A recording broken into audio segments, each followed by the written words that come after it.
देखो last class में हमने क्वाड्रेटिक इक्वेशंस पे अपने आप क्वेश्चंस करने स्टार्ट करे। हमारे क्वेश्चन सॉल्व होने तब शुरू होंगे जब हमारे माइंड में राइट पैटर्न बनना स्टार्ट होगा। तो जो अकेला पॉइंट हमने सीखा वो ये कि जो इसमें मेन टास्क है वो इस मोमेंट केवल फैक्टराइजेशन है। बाद में प्रोसेसेस और भी आएंगे जो कि इसको और आसान करेंगे एक्चुअली। पर अभी इतने टास्क पे हमें बहुत वेल वर्स्ड होना चाहिए, हमें बहुत पक्का इतना आर्टिकल हमारा रेडी होना चाहिए कि जो मर्जी क्वेश्चन आ जाए वो हमसे सॉल्व हो। तो उसका रूट क्या है?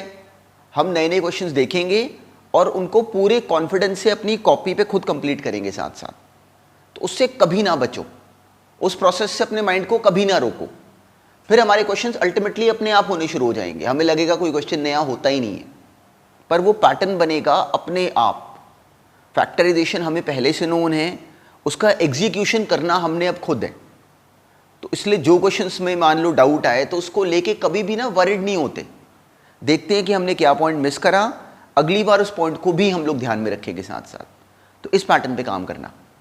तो अब आज वाली क्लास में भी अभी केवल मिक्स क्वेश्चंस देखते हैं। कोई नया पॉइंट आ गया वेल एंड गुड, नहीं तो अभी ये बस जो हमने पिछली क्लास में थ्योरी करी है बस वही ही अभी आगे फर्दर पुश होनी है।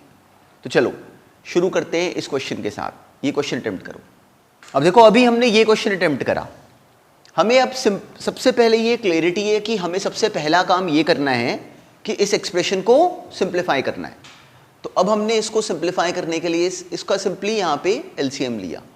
हमें एक्सप्रेशन मिली 2x into 2x plus 3 plus 1 into x minus 3 plus 3x plus 9 whole divided by x minus 3 into 2x plus 3।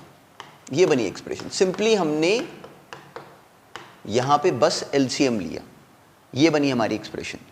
अब देखो ये डिनोमिनेटर में टर्म्स आ रही हैं, इनको हमने जीरो के साथ क्रॉस मल्टीप्लाई करा तो वो तो जीरो बन गया। तो हमारे पास ये एक्सप्रेशन बन गई। ये आ गया 4x square plus 6x plus x plus 3x which is directly 6x 7x plus 3x which is 10x plus 6। ये बनी एक्सप्रेशन। अब देखो हम लोग इसको भी सॉल्व कर सकते थे, पर ये एक अच्छी प्रैक्टिस होती है कि अगर कोई टर्म कॉमन आती हो तो उसको कॉमन ले लो, कि अपनी कैलकुलेशंस को अगर आसान कर सकते हो तो बिल्कुल करना है। ये भी एक्चुअली पार्ट ऑफ लर्निंग है। हमें दिखा कि इनमें से 2 कॉमन आ रहा है तो 2 कॉमन आके हमने उधर डिवाइड करा दिया। ये बन गई expression 2x square plus 5x plus 3। देखो 2 कॉमन आके कैंसिल। अब ये फर्दर सिंप्लीफाई नहीं हो पा रहा, तो बस अब हमने इसको फैक्टराइज करना था। 5x को हमने ब्रेक करना है, जो कि बहुत सिंपली ब्रेक हो गया 3x और 2x में। अब 2x कॉमन ये आ गया, सिंपली x कॉमन ये आ गया 2x प्लस 3 और प्लस 1 इंटू 2x प्लस 3। ये बनी expression x plus 1 into 2x plus 3 is equal to 0। वहां से x का आंसर या तो -1 या फिर x का आंसर -3/2। तो जो पैटर्न है वो एक्चुअली देखो कितना सिंपल है, पर ये हमारा खुद होना चाहिए। और आई होप कि अब ये बिल्कुल अपने आप कंप्लीट करा होगा।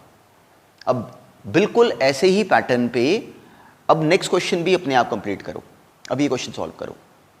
अब देखो अभी हमने ये क्वेश्चन अटेम्प्ट करा। अब देखने में हमें लगता है कि कोई बहुत डिफरेंट काम है, पर हमेशा अपने टास्क में सोचा करो कि इसको आसान कैसे बनाएं। अब देखो हमारे मन में आता कि इन डायरेक्टली इन टर्म्स को कैंसिल, दोबारा बोल रहा हूँ सारा शुरू से। अब देखो अभी हमने ये क्वेश्चन अटेम्प्ट करा। अब देखने में देखो जो मेन टास्क है वो ये कि हम लोग क्वेश्चन को ऐसे प्रोसीड करें कि हमारा रूट बिल्कुल सिंपलेस्ट पॉसिबल बने। वैसे ही हमारा माइंड एक्चुअली स्ट्रांग होना शुरू हो जाता है साथ साथ। अब इसमें मेरे मन में थॉट आना चाहिए कि एक्चुअली मुझे इस टर्म को ब्रेक करना है। ये मेन काम है। मुझे इस 4abx को ब्रेक करना है कि इसके 2 हिस्सों का जो मल्टीप्लिकेशन बने वो दिस इंटू दिस आ जाए। तो अब उसका हिंट भी, इसको ब्रेक कैसे करना है हमेशा याद रखना, इसका हिंट भी इसी से निकलता है। इन दोनों को मल्टीप्लाई करके क्या बनता है एक्चुअली a प्लस बी का whole square into a minus B का होल स्क्वायर। इनको देख के पहचानने की कोशिश करनी होती है कि इन दोनों को ऐड सब्ट्रैक्ट करके क्या ये 4ab क्या बन सकता है। तो हमें रियलाइज हुआ कि सिंपली a माइनस बी का whole square minus a plus B का होल स्क्वायर करो तो वो एक्चुअली होता ही -4ab है। तो हमें चाहिए भी -4ab एक्चुअली। तो क्यों ना इस -4abx को ब्रेक कर लें, सिंपली a माइनस बी का whole square x minus a plus B का होल स्क्वायर x। ये हमने सिंपली इस -4abx को ऐसे ब्रेक करा। देखो अब ये एक्सपेंशन एक्चुअली क्या बनेगी, सिंपली -4abx।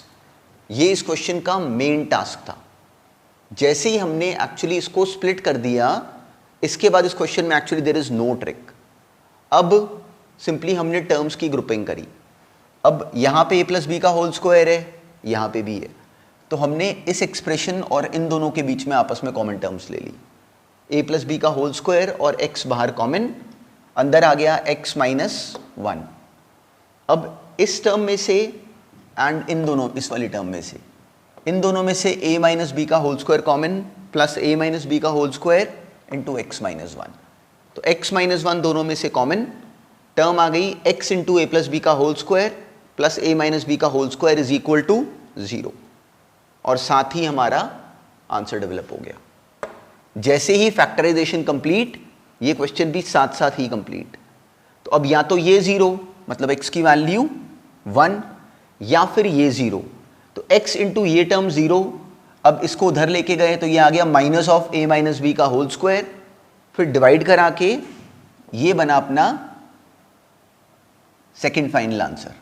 तो जो x के दो सॉल्यूशंस, उसके दो रूट्स जो हमें चाहिए थे, हमने वो दोनों ऑब्टेन कर लिए। एक आ गया 1 और एक आ गया x is equal to minus of a minus b upon a plus B का होल स्क्वायर। ये अपना फाइनल आंसर बनता।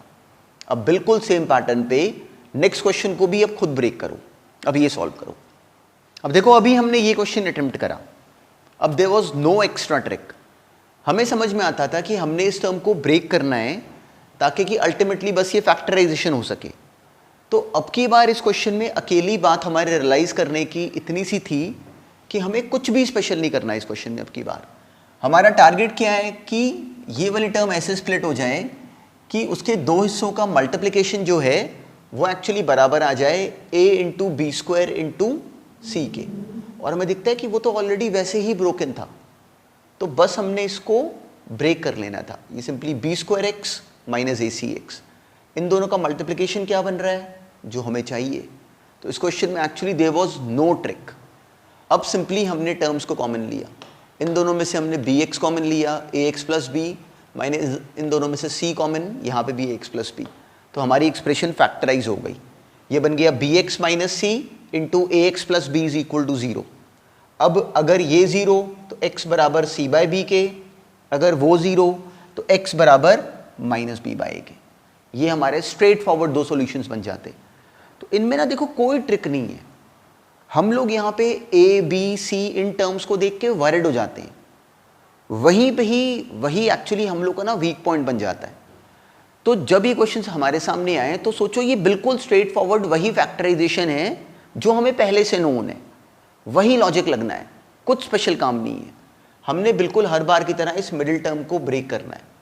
तो देखो अब की बार ये क्वेश्चन भी कितना स्ट्रेट फॉरवर्ड था, पर एक बच्चा इस क्वेश्चन को देख के वरिड होता है कि फिर से यहाँ पे ए बी सी आ गया, इसकी हैंडलिंग कैसे होगी। There was no extra trick. इस बात को, इन क्वेश्चंस को देख के कॉन्फिडेंट हुआ करो कि बहुत सिंपल स्टोरी है, लोग ज़बरदस्ती कंफ्यूज होते हैं, हमारे सारे राइट होने चाहिए। अब चलो नेक्स्ट करते हैं डिस्कस। अब देखो अभी हमने ये सिंपल सा क्वेश्चन अटेम्प्ट करा। देखो जब हमने इस तरह के क्वेश्चन को फर्स्ट टाइम देखा था तो हमें ये भी बहुत डिफरेंट लगता है, पर अब हमने इसके लास्ट क्लास में भी क्वेश्चंस करे तो ग्रेजुअली हमें ना ये लैंग्वेज बड़ी कंफर्टेबल लगनी शुरू हो जाती है। तो अब बिल्कुल हर बार की तरह हमने यहाँ पे इस टर्म का एलसीएम लिया। हमें मिल गया x minus 1 into x plus 4 x minus 4 multiplied by x minus 3 into x minus 2 upon x minus 2 x minus 4 is equal to 10/3। कोई ट्रिक नहीं। अब सिंपल एक्सपेंशन, यह आ जाएगा x square minus 4x minus x plus 4। यह आ गया x square minus, यहाँ पे हमें मिल गया x square minus 5x plus 4 plus यहाँ पे आ गया x square minus 3x minus 2x मतलब माइनस 5x प्लस 6। ये बनी हमारी एक्सप्रेशन। तो ये मिला के क्या बन गया 2x square minus 10x plus 10 is equal to 10/3 into this term. अब ये क्या बना गया, ये आ जाएगा x square minus 4x minus 2x मतलब x square minus 6x plus 8। इसको कोशिश करो कि इसको डायरेक्टली बनाना शुरू करो, हमारी कैलकुलेशंस फास्ट हो जाती हैं बिकॉज ऑफ दिस। अब हमने सिंपली ये 10/3 को इधर मल्टीप्लाई करा, तो हमें देखो इसमें दिख रहा है कि इसमें से 2 कॉमन आ रहा है, 2 कॉमन आके हमने कैंसिल कर दिया ताकि कि हमारी कैलकुलेशंस आसान होती रहें। ये बहुत अच्छी हैबिट होती है, इसको हमेशा ध्यान में रखो। 2 कॉमन आके कैंसिल, यहाँ पे आ गया x square minus 5x plus 5 equal to simply 3 इधर मल्टीप्लाई हुआ एंड 5 उस साइड, ये बनी एक्सप्रेशन। हमें मिल गया 5x square minus 3x square which is 2x square minus 30x plus 15x which is minus 15x and last में plus 25। ये हमने शुरू वाले क्वेश्चन को सिंप्लीफाई करके क्वाड्रेटिक तो बना ली। अब ये आगे कुछ कॉमन ऑमन आके कैंसिल नहीं हो रहा, तो अब हमें सिंपली इसको ब्रेक करना है। माइनस 15x को ब्रेक करना है कि उसके 2 हिस्सों का जो मल्टीप्लिकेशन बने वो बराबर आ जाए 50 के। तो वो तो सिंपल है, simply minus 10x minus 5x। तो उसके बाद देयर इज नो ट्रिक, इन दोनों में से 2x common, x minus 5 minus 5 common x minus 5, 2 factors बन गए 2x minus 5 into x minus 5। तो x का आंसर या तो 5/2 या फिर 5। तो इस क्वेश्चन में एक्चुअली पहला मेजर काम क्या था कि हम ये बना सकें। यहां तक पहुंचना एक्चुअली इस क्वेश्चन का मेजर टास्क था। अगर हम यहां तक पहुंच गए तो आगे हमें प्रॉब्लम नहीं आती। मेन टास्क क्या था कि यहां तक क्या पहुंच पाए। अगर मान लो यहां तक पहुंचने में हम किसी स्टेप पे फंसे तो अपनी कैलकुलेशंस को फिर ऑब्जर्व करो, देखो कि हम लोगों ने किस जगह पे कैलकुलेशन में गड़बड़ करी, और हमें रियलाइज होगा कि कई बार हमने इतनी सिली एरर्स करी होती हैं जो हमें खुद देख के इरिटेशन होती है कि हमने ये क्या करा। तो उस चीज़ को ओवरकम करना भी इंपॉर्टेंट है। हमें समझ में आए कि देयर इज नो ट्रिक, पर बिल्कुल राइट प्रोसेस एग्जीक्यूट करना है हमने। चलो अब नेक्स्ट क्वेश्चन करते हैं डिस्कस। अब ये करो सॉल्व। अब देखो जैसे ये क्वेश्चन था, एग्जामिनर ने हमें 2 स्टेप पे फंसाना है। देखो एक लेवल है कंसेप्ट का, एक लेवल है प्रोसेस का, कि हमें कैलकुलेशंस में भी फंसाना है। पर इस बात का ध्यान रखना कि कैलकुलेशंस को सिंप्लीफाई करना भी अपने आप में बहुत इंपॉर्टेंट टास्क है। उसमें बीच बीच में इंटेलिजेंट स्टेप करना कि ऐसे करें तो क्वेश्चन फास्ट हो जाएगा, उस बात को ऑब्जर्व करना भी एक्चुअली बहुत इंपॉर्टेंट होता है। तो उसको भी देखा करो साथ साथ। अब जैसे ये क्वेश्चन था, हमने क्या करा कि बिल्कुल बिगिनिंग में बस यहाँ पे इसका एलसीएम लिया लेफ्ट हैंड साइड का, x plus 1 2 into x minus 2। इसका एलसीएम क्या बन गया, x plus 1 into 2 into x minus 2। वो आया सिंपली इसका एलसीएम। न्यूमिनेटर में आ गया, ये इधर मल्टीप्लाई होके 4 into x minus 2 plus 3 into x plus 1 upon ये टर्म इज इक्वल टू, इस तरफ तो अभी कुछ भी नहीं, 23/5x। अब सिंपली हमने इसको एक्सपांड करा, ये आ गया 7x माइनस 5, नीचे 2 times of x square minus x minus 2। इसको हमने सिंपली क्रॉस मल्टीप्लाई करा, simply cross multiplication, there was no trick. जब हमने करा भी होगा अटेम्प्ट तो बहुत सारे बच्चे इस क्वेश्चन में यहां पे आके फंसते। इक्वेशन बन जाती, हमारी क्वाड्रेटिक इक्वेशन रेडी है, पर उसके बाद हम लोग कहां पे अड़े, फैक्टराइज करने में। तो देखो उसका बहुत सिंपल सा लॉजिक है। हम अब इस टर्म को ब्रेक करना चाहते हैं ऐसे कि इसके जो 2 हिस्से बने उनका मल्टीप्लिकेशन ये बन जाए। तो अब ये एक्चुअली क्या है, अब जो बच्चा गलती करे वो अब यहाँ पे 11 इंटू 92 करना शुरू कर देता। ऐसे नहीं करना, ऑब्जर्व करो, ये टर्म क्या है 11 और 92 एक्चुअली क्या है 23 इंटू 4।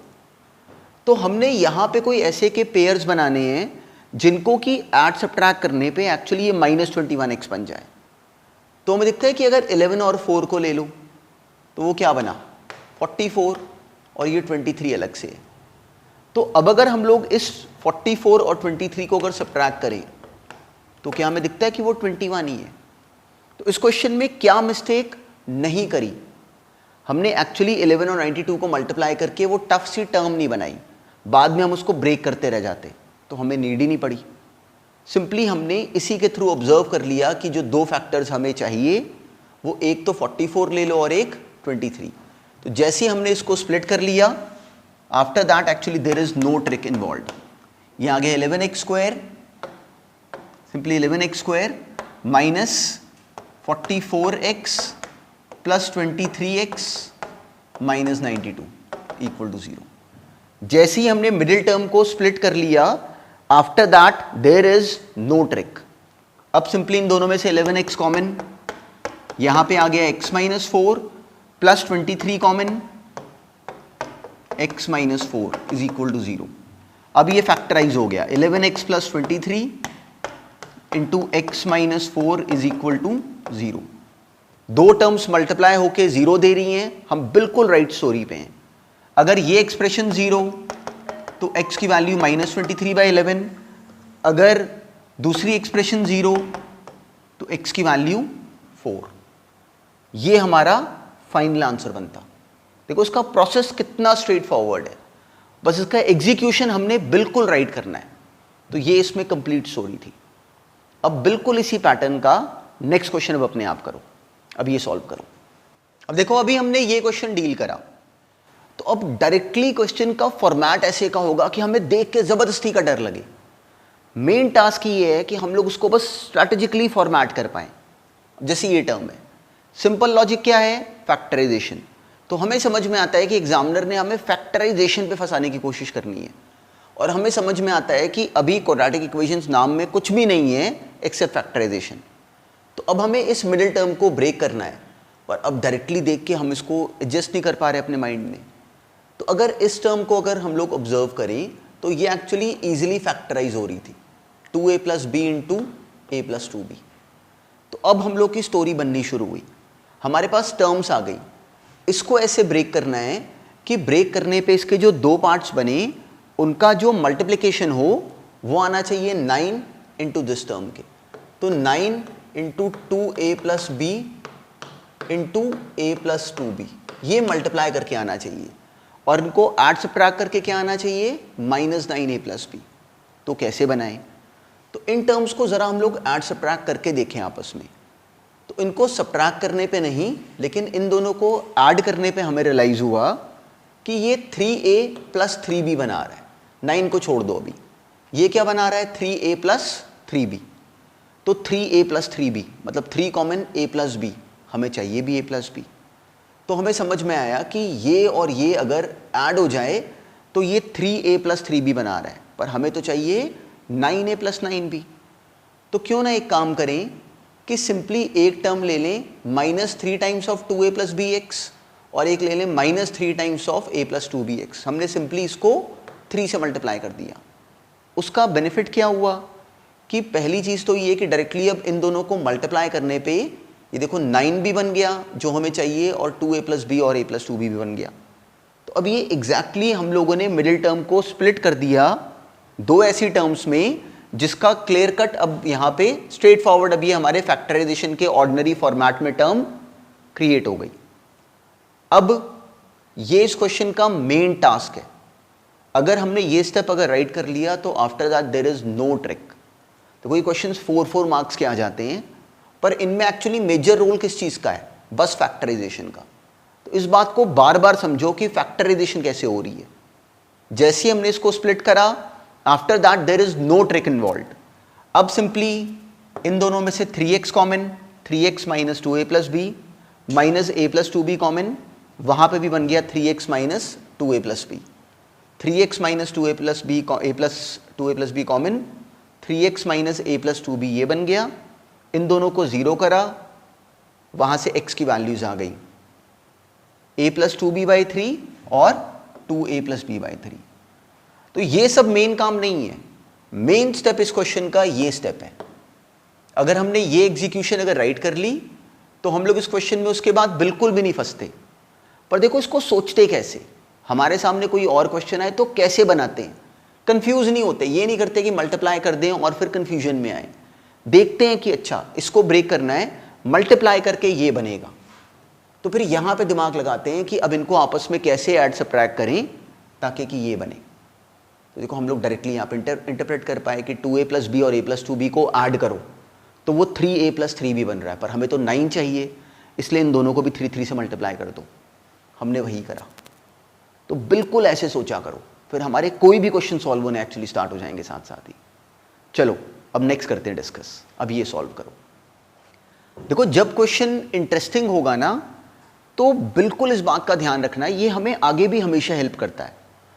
क्वेश्चन में डायरेक्टली देखते ही फटाफट जंप करके क्वेश्चन शुरू नहीं करना होता। सबसे पहले देखते हैं कि क्या हमारी कैलकुलेशन स्मूथ बनेंगी। अब जैसे फॉर एग्जांपल ये क्वेश्चन है, एक ऑल्टरनेटिव क्या है कि हम लोग सिंपली यहाँ पे इस टर्म का एलसीएम ले लें। एलसीएम ले लें तो यहाँ पे तब भी कोई टर्म बन जाती, यहाँ पे क्लियर कोई एक्सप्रेशन जनरेट होती, पर हमारी कॉम्प्लिकेशन बनी रहती। पर अगर एक बात ऑब्जर्व करें कि अगर हम शुरू में अगर इस टर्म को अगर इधर ले जाते, देखो इंपॉर्टेंट बात क्या है कि हमें ये देखे कि ऐसा क्यों करें। अगर मैं इस 1/2x को अगर इस साइड ले जाऊं और उसके बाद अगर एलसीएम लूं तो यहाँ पे 2x और ये कैंसिल होने पे सिंपली 2x कैंसिल हो जाता, मेरी टर्म सिंपल बन जाती। साथ में इसके न्यूमरेटर में बस 2a + b आता, इसके न्यूमरेटर में भी बस 2a + b आता। तो कोई भी स्टेप अगर हमने ऑब्जर्व करा कि अगर इस 2x को इधर ले जाएंगे तो हमारी कैलकुलेशंस एक्चुअली सिंप्लीफाई हो सकती हैं, तो हमें बिल्कुल वो स्टेप करना चाहिए। क्वेश्चंस में डायरेक्टली जंप नहीं मार के हमने बस टर्म बना के अपने आप को कंफ्यूज करना होता। बहुत बच्चों का जिनका क्वेश्चन ये वाला अड़ता है ना, उनके इस क्वेश्चन में रुकने का रीज़न ये होता है कि वो डायरेक्टली बस यहाँ पे इसको सिंप्लीफाई करने की कोशिश, उस पर प्रॉपर स्ट्रगल करनी शुरू कर देते हैं। तो वैसे बिल्कुल भी नहीं करना। अगर अब देखो सिंपली हम लोग इस 1/2x को इधर ले गए, उसका बेनिफिट क्या है कि जैसे एलसीएम लेंगे 2x इधर, ये पूरी टर्म इधर, दो फैक्टर्स बन गए नीचे 2x इंटू दिस टर्म और 2x कैंसिल। तो यहाँ पे ऊपर क्या बना, माइनस कॉमन लेके 2a + b, यहाँ पे भी 2a + b ही बना देखो न्यूमरेटर में। और हमें क्लैरिटी है कि वो तो आपस में कैंसिल हो सकता है, 2a + b सिंपली आपस में कैंसिल। ये बनी एक्सप्रेशन। तो हमारी जो टर्म बनी वो सिंपल बनी। ये मेन टास्क है। ये एक 2 और 2 कैंसिल, अब इसको सिंपली क्रॉस मल्टीप्लाई करा, हमें क्या मिल गया, 2x² + x into 2a + b is equal to देखो -ab। ये बन गई एक्सप्रेशन। अगर हम इस क्वेश्चन में यहां तक पहुंच गए तो after that actually there was no trick. देखो बिल्कुल क्वेश्चन को हमने पकड़ना कैसे है, कैसे हैंडल करना है, वो मेन पॉइंट है, हमेशा उस पर फोकस करो। अब बेकार वाला क्वेश्चन, इस -ab को इधर ले आए, अब हमने इसको स्प्लिट करना है, तो ये इजीली स्प्लिटेड ही था ऑलरेडी। ये आ गया 2ax + bx + ab। अब फैक्टराइजेशन सिंपल है और x का हमारा आंसर आ गया -a और -b/2। तो इस क्वेश्चन में जो मेन टास्क था वो एक्चुअली ये स्टेप है, ये मेन स्टेप था। इंपॉर्टेंट पॉइंट ये नहीं है, ये क्वेश्चन के लिए भी ना वरिड हो, ये सोचो कि हाँ हमने इस पॉइंट को ऑब्जर्व करा कि ऐसे सोच सकते थे। क्यों करते, हमारी कैलकुलेशंस फास्ट हो जाती। अगर बहुत बच्चों ने अगर मान लो इसको डायरेक्टली अगर करता है एक बच्चा, तो सेम क्वेश्चन में हम लोग ब्लॉक हो जाते जस्ट बिकॉज ऑफ दिस कि हम लोगों ने शुरू में हमें आसान सा रास्ता दिया गया था क्वेश्चन में भी, पर हम उसको ऑब्जर्व नहीं कर पाए। तो ये बहुत इंपॉर्टेंट पॉइंट है, ये बहुत बार आता रहता है, बहुत अच्छे एग्जाम्स में भी ये होता है। तो बिल्कुल ऐसे ऑब्जर्व करो। हम लोग इसको क्यों शिफ्ट करेंगे, हमारी कैलकुलेशन आसान हो रही है और वो मेन टास्क था। तो जो फाइनल आंसर बना इसका वो ये आया -a और -b/2। बस इसका रीज़न प्रॉपर अपने माइंड में रखना। अब नेक्स्ट करते हैं डिस्कस। अब बिल्कुल जो हमने आज वाली क्लास में क्वेश्चंस करे इनको रिवाइज करो। अब बिल्कुल इस पैटर्न पे जो साथ में असाइनमेंट में क्वेश्चंस आएंगे वो करो। ये क्वेश्चंस एक्चुअली हमें फर्दर पुश करते हैं। देखो अब हमने एक पॉइंट को समझा, वो हमें आना कब शुरू होता है, जब उस पर क्वेश्चंस हम लोग खुद अपने आप एग्जीक्यूट करते हैं, उससे बिल्कुल नहीं अपने आप को रोकते। अगर उसमें गड़बड़ हुई तो हमारे पास सॉल्यूशंस अवेलेबल हैं, उनको ऑब्जर्व करो, पर हार्डवर्क का कोई सब्स्टिट्यूट नहीं है, बिल्कुल भी उससे ना बचा करो। एक बार अगर हम लोग ट्रैक पे आए ना, पहली बार मान लो हमें किसी क्वेश्चन में कोई पॉइंट बहुत इंटरेस्टिंग लगा, विच इज़ 100% पॉसिबल, वही पॉइंट हम लोग जब सेकेंड टाइम ऑब्जर्व करते हैं ना, तो हमें रियलाइज होता है कि देयर वाज नो ट्रिक, फिर हमें उसकी हैबिट पड़ जाती है। देखो ABCD हमने जब कभी पहली बार करी तो पहली बार हमें ABCD भी टफ लगी थी, पर अब हमें कितना सिंपल सी बात लगती है कि ABCD को बताने की बात है। वैसे ही एक्चुअली ये काम है।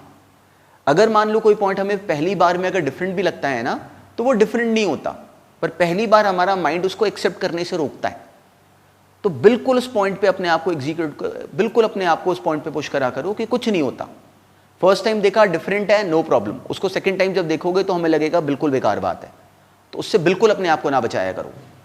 चलो अब जो आज वाली क्लास में क्वेश्चंस करे उनको प्रॉपरली रिवाइज करो।